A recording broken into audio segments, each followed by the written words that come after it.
Räägime toodete lisamisest Erblisse. Kui on võimalik, siis muidugi võiks kasutada alati importi, aga import eeldab, et selline Exceli tabel on olemas, mida saab importida ladu ja import products beta alt.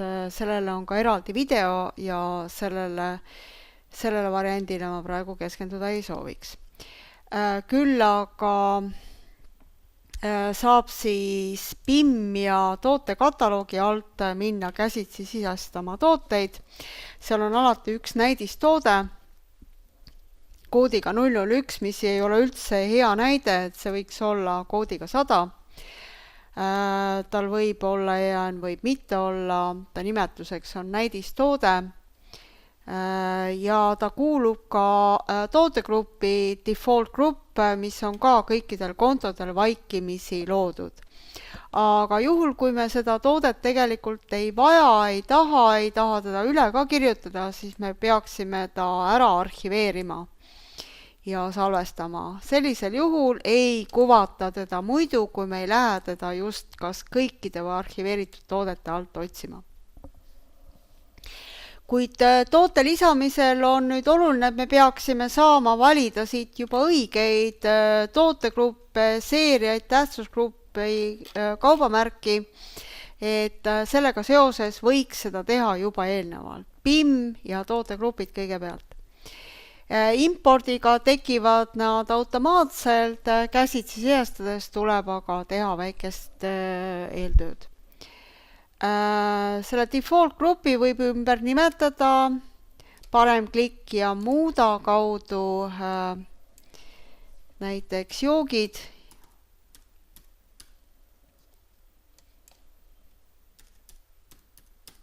Ingliskeelne nimetus oleks siis kas juhul, kui pööratakse programmi inglise keelde, et on kasutus ka inglise keeles, või juhul, kui meil on e-pood vajalik ka näiteks inglise keeles.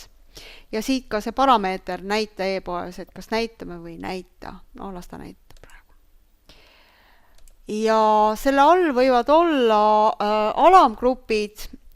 Importida saabki ainult alamgruppe. Et parem klikk lisa ja näiteks külmad joogid, võib-olla kuumad joogid,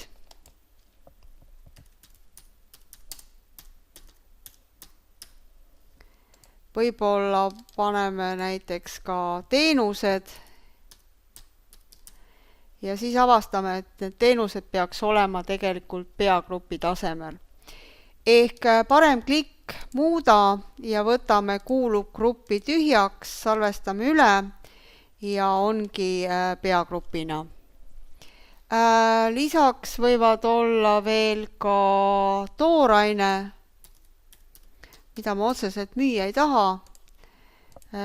Võivad olla ka rõivad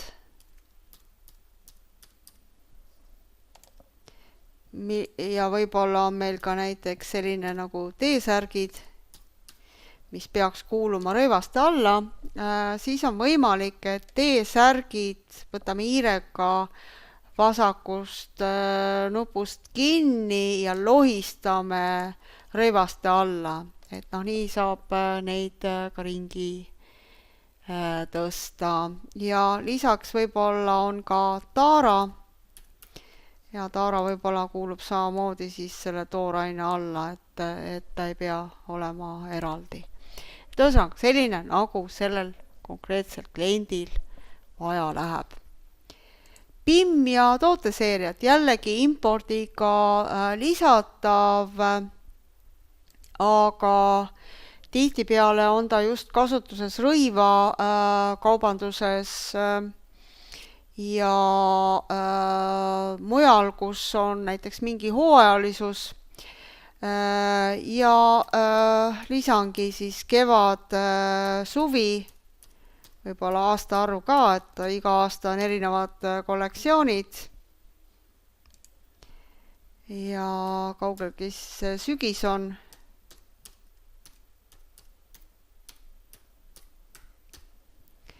ja nii edasi, nii edasi.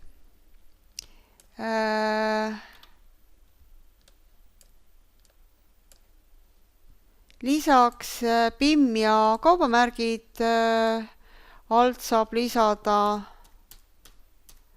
näiteks Monton või Mosaic, et noh, see on puhas kirjeldus. Ja PIM ja toodete tähtsusgrupid all on mingisugused grupid olemas, need võib ka kõik eemaldada. Nende järjekorda võib muuta ja võib muidugi minna lisama juurde. Et neid saab samamoodi kasutada siis e-poes, aga ka aruannete võtmisel. Ja PIM ja tootekataloog on selle tulemusena siis tühi, et me selle ühe ainsama toote ära arhiveerisime ja saamegi minna lisama tooteid. Lisa koodi võtab ta automaatselt. EAN-i saab siis skeneerida või lisada ise käsitsi koodi all olevad numbrid.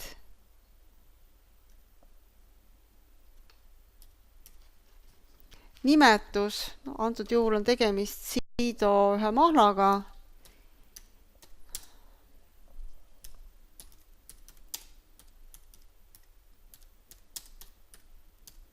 Võib-olla suurus ka, kui on erinevate suurustega olemas.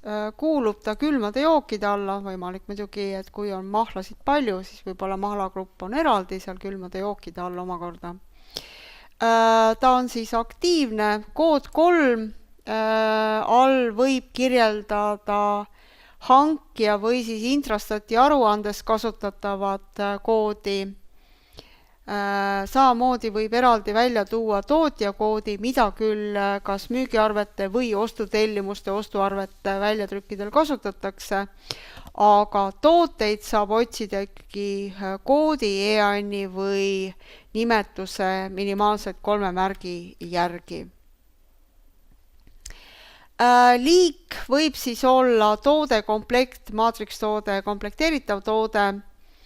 Seletaks nii, et maatrikstoode on variatsioonidega toode, tihti just teatud rõivakaubanduse või alatsite või millegi sellise kaubanduse teema, kus meil on erinevat värvi, erinevate suurustega tooted.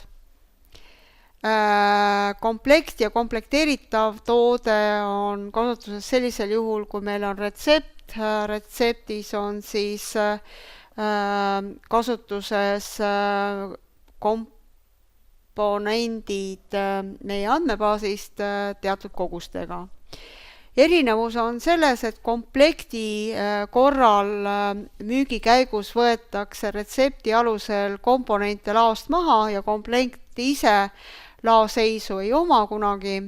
Komplekteeritav toode aga omab, tema laoseis tekib läbi valmistamise, mis kirjeldatakse arvelevõtmise aktina, mille kinnitamise käigus siis võetakse laost maha kirjeldatud kogus, korrutatud siis komponentide kogus, komponente ja vastavalt tekib siis komplekteeritav toode lattu. Nii et sellel tootel on siis laoseis. Ja kõik ülejäänud on tooted, kaasa arvatud ka kõik mitte laoarvestusega tooted. Hankija võib olla eelnevalt kirjeldatud, imporditud koos või nii nagu klientegi imporditakse või on käsitsi sisestatud. Võib valida seeria, võib valida tähtsusgrupi, võib kirjutada vaba tekstiga siis tootja, võib valida kaubamärgi, päritolumaa, võib valida esimese tähe ja siis liikuda siit edasi, et tegelikult ongi tegemist Leedu tootega. Tootel on hind, neto- ja brutohind, vaikimisi võetakse käibemaksu väärtus esimene antud järjekorrast, mis siis sõltub juba müügiarvetel käibemaksude järjekorrast. Kui ettevõte on käibemaksuvaba, võib kasutada ka seda, et ta ongi kõikides müügikohtades käibemaksuvaba linnukest. Kas me näitame seda toodet või mitte e-poes, kui linnuk ära võtta, siis ei näidata. On ka teatud eriparameetreid, mida võib kasutada. Antud tootel võib-olla etiketti ei ole vaja trükkida, sellepärast et sellel on EAN juba peal. Tal võib olla e-poe tarbeks siis ka erinevates keeltes nimetused. Pandipakendit antud tootel ei ole, tema tarneaeg vaikimisi on 5 päeva, ta on ühikuga tükk ja lauaadress. Lauaadress ei ole mitte ERPRis selle konkreetse poe aadress, vaid siin peetakse silmas selle toote asukohta laos. Ta on kaheosaline. Esimene osa on eelnevalt kirjeldatud ruum või riiul ja teine osa on selle positsioon siis selles laos. Kahe lao korral läheb asi keeruliseks, sest ta on eeldusel, et üks ladu kirjeldatav. Pikkus, laius, kõrgus millimeetrites, neto-brutokaal või maht ja antud juhul ma kasutaks mahtu, et 1000 milliliitrit on siis selle maht. Salvestan. Selle tulemusena saab toote koodi, toodega salvestati ja ilmusid lisanupud. Kirjeldus on vaikimisi vaid eesti keeles. Maksimaalselt saab lisada kirjelduse 4 keeles. Ülejäänud keeled tuleb paraku atribuutidena lisada ja lubada pikki atribuute. Lühike kirjeldus on näiteks eelvaatel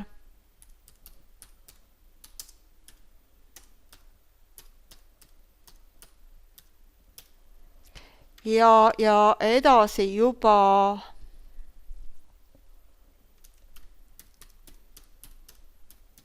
täpsem kirjeldus, mis toodet valides siis näidatakse.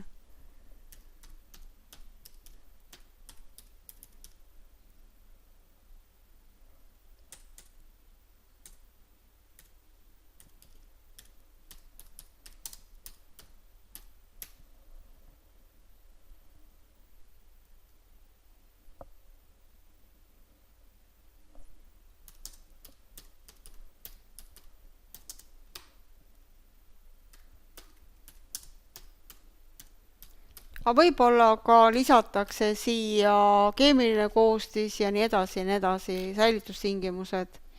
Ja mõistlik oleks salvestada, muidu saab sellest lahti.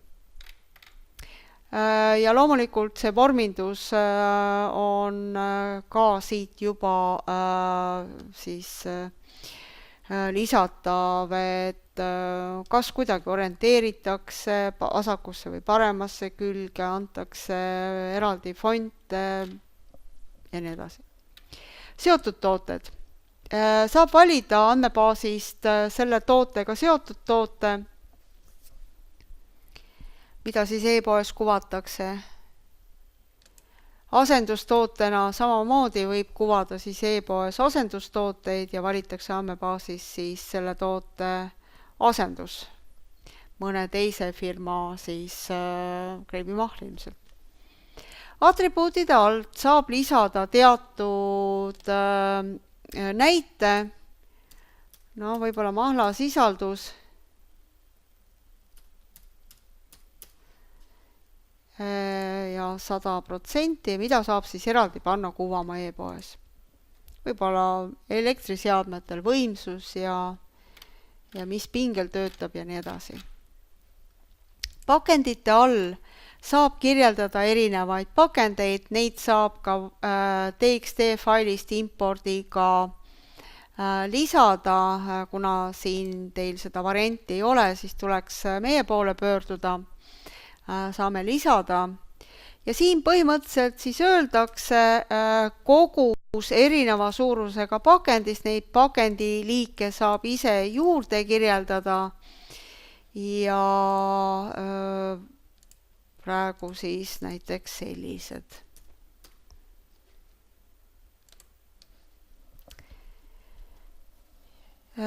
Neid kasutatakse ostutellimustel koguse määramiseks siis vastava pakendiliigiga, aga ka hulgimüügil.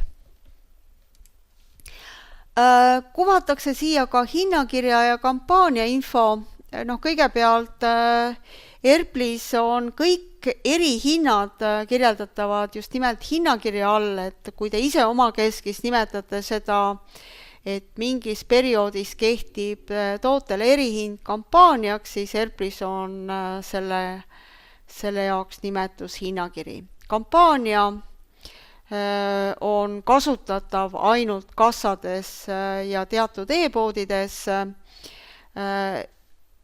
Ta on siis midagi järgnevast.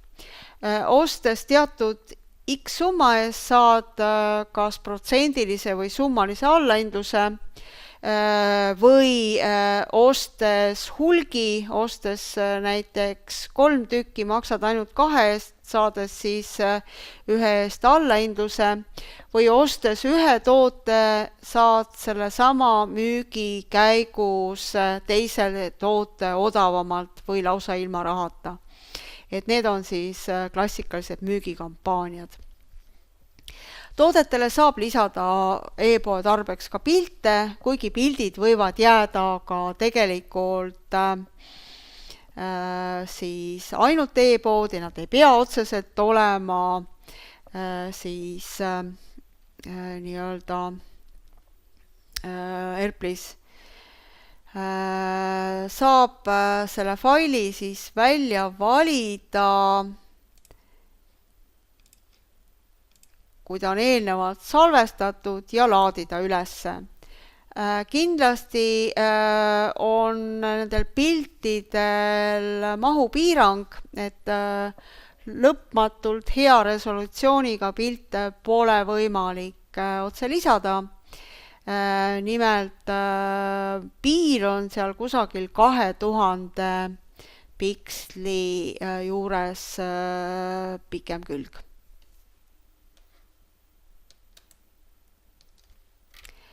Ja veel on võimalik ka tootefaile lisada. Tootefailide alt siis teatud brošüürid, manuaalid või spetsifikatsioonid, mis on siis selle tootele juures. Ja nii ongi tavatoode kirjeldatud, mida saab siis müüma hakata.